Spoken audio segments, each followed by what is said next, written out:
लोकसभा चुनाव की रणभेरी हो चुकी है। 19 अप्रैल के बाद सभी राजनीतिक पार्टियों की किस्मत एक के बाद एक ईवीएम में कैद हो जाएगी। इसके बाद फिर 4 जून को चुनावी नतीजे आने के बाद पता चलेगा कि किसकी किस्मत चमकेगी और कौन सत्ता की गलियों में अकेला रह जाएगा। लेकिन इन सबके बीच राजस्थान की बाड़मेर लोकसभा सीट खासी सुर्खियों में बनी हुई है। इसके पीछे की वजह है रविंद्र सिंह भाटी। कभी बीजेपी का दामन थामने वाले रविंद्र सिंह भाटी आज बाड़मेर लोकसभा सीट से निर्दलीय प्रत्याशी हैं और काफी चर्चाओं में भी हैं। युवाओं में उनका क्रेज बढ़ चढ़कर बोल रहा है।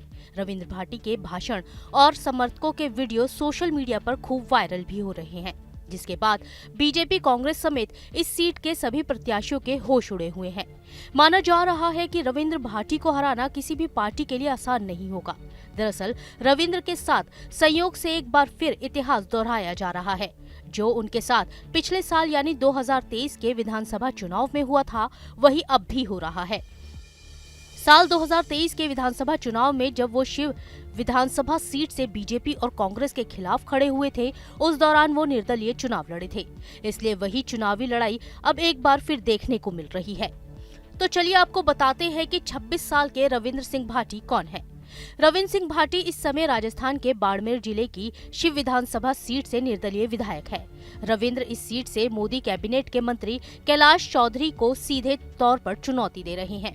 रविंद्र भाटी के साथ चल रही हजारों युवाओं की भीड़ ने कांग्रेस और बीजेपी जैसी बड़ी पार्टियों की चिंता बढ़ा दी है, क्योंकि जब वो लोकसभा चुनाव के लिए निर्दलीय प्रत्याशी के रूप में अपना नामांकन करने गए तो उनको सुनने और देखने के लिए लोगों का जनसैलाब सड़कों पर उतर आया। इसके बाद वो इस लोकसभा चुनाव में सबसे चर्चित उम्मीदवारों में से एक बन गए।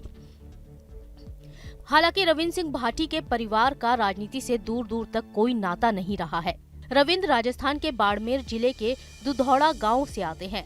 दुधौड़ा गांव भारत पाकिस्तान बॉर्डर से सटे शिव विधानसभा क्षेत्र में है। रविंद्र ने अपनी शुरुआती पढ़ाई गांव के सरकारी स्कूल से की। इसके बाद उन्होंने बाड़मेर शहर के एक स्कूल से इंटरमीडिएट तक की पढ़ाई पूरी की। उन्होंने जोधपुर की जय नारायण व्यास यूनिवर्सिटी से राजस्थानी भाषा में पोस्ट ग्रेजुएशन की है।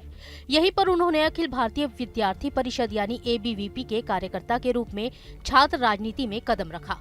इसके बाद के सालों में उनकी किस्मत बदल गई। दरअसल पढ़ाई के दौरान साल 2019 में रविंद्र भाटी ने छात्र संघ अध्यक्ष पद के लिए ABVP से टिकट की दावेदारी की, लेकिन ABVP ने रविंद्र को टिकट न देकर किसी और को अपना प्रत्याशी घोषित किया। इससे नाराज रविंद्र ने निर्दलीय चुनाव लड़ा और छात्र संघ अध्यक्ष बनकर अपनी जीत दर्ज की। उन्होंने यूनिवर्सिटी के 57 साल के इतिहास को बदल कर रख दिया। वो निर्दलीय चुनाव जीतने वाले पहले छात्र नेता बने। इसके बाद भाटी ने कभी पीछे मुड़कर नहीं देखा।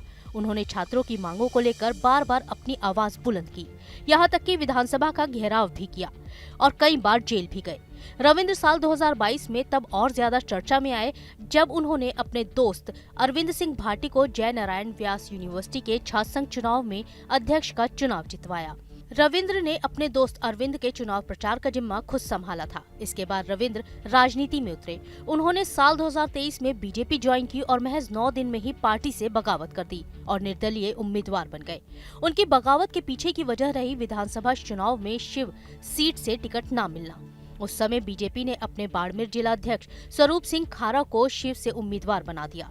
उस वक्त रविंद्र के सामने सबसे बड़ी चुनौती थी बीजेपी के उम्मीदवार और कांग्रेस के पूर्व मंत्री अमीन खान, क्योंकि अमीन खान ने कांग्रेस के सिंबल पर 9 बार पहले चुनाव लड़ा था और वो 10वीं बार लड़ने को तैयार थे। हालांकि रविंद्र ने इन सभी चुनौतियों को पार किया और 4000 वोट के अंतर से अपनी फतेह का झंडा लहराया। अब एक बार फिर बीजेपी के कैलाश चौधरी को सीधी टक्कर देने के लिए रविंद्र भाटी ने निर्दलीय कैंडिडेट के रूप में नामांकन कर दिया है। माना जा रहा है कि इस सीट पर उनकी दावेदारी बीजेपी को ज्यादा नुकसान पहुंचा सकती है, क्योंकि वो खुद ABVP के सदस्य रह चुके हैं। ऐसे में उनके समर्थक भी बीजेपी के कार्यकर्ता और वोटर ही हैं। इसलिए वो बीजेपी के कैलाश चौधरी के वोट काट सकते हैं। उनकी लोकप्रियता का अंदाजा इसी से लगाया जा सकता है कि कुछ ही दिनों में इंस्टाग्राम पर उनके 7 लाख फॉलोअर्स बढ़ गए हैं। यानी एक बार फिर रविंद्र बीजेपी के लिए बड़ी मुश्किल बन सकते हैं। Team news nation.